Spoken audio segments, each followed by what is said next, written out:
इमरान खान ने मुज़ाकरात का इख्तियार सदर मुमलिकत आरिफ अलवी को दे दिया। चेयरमैन PTI का कहना है कि अगर कोई बातचीत करना चाहे तो आप कर लें, बातचीत चलती रहेगी और हम इस्लामाबाद पहुँच जाएंगे।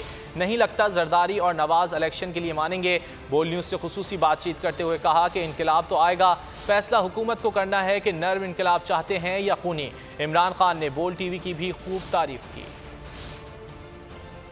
डॉक्टर आरिफ अलवी को क्या है, बातचीत अगर वो करना चाहे करें, लेकिन बातचीत क्या करनी है, इलेक्शन करवाओ। नवाज शरीफ और जरदारी उनकी काम पे टांगती हैं, इलेक्शन का नाम सुनते हुए बातें चलती रहेंगी। हम इस्लामाबाद की तरफ जा रहे हैं। 6 महीने से मैं अवाम के अंदर ही हूँ, पता नहीं 50, 55, 60 जलसे कर चुका हूँ। एक से एक बड़ा जलसा हुआ, बाई इलेक्शन हुए हैं, ये सारों ने मिलके, इलेक्शन कमिश्नर ने मिलके कोशिश की, सरकारी मशीनरी इस्तेमाल की, उसके बावजूद जीत गए। तो उससे क्या नजर आ रहा है, अवाम फैसला कर बैठी है। सड़क पर नजर आ रहा है कि अवाम खुद निकली हुई है। तो इसलिए मुझे तो पता है कि इसको अब कोई नहीं रोक सकता। आप जब अवाम फैसला कर लेती है, आपके पास 2 रास्ते होते हैं। क्या आप एक सॉफ्ट रेवोल्यूशन चाहते हैं, पुरअमन तब्दीली, या आप खून चाहते हैं, लेकिन रोक नहीं अब इसको कोई सकता। पोल्स हमने जबरदस्त कवरेज दी है, इनकी काम पे टांग रही है, इनको खौफ आ गया है, डरे हुए हैं अवाम से। जब इन्होंने लॉन्ग मार्चेस की थी तो हमने क्यों नहीं उनको रोका, हमने क्यों इनकी कवरेज बंद नहीं की, हमने कहा इनके लिए कंटेनर या पकड़ दकड़ की, क्योंकि ये डरे हुए हैं, अवाम इनके साथ नहीं है।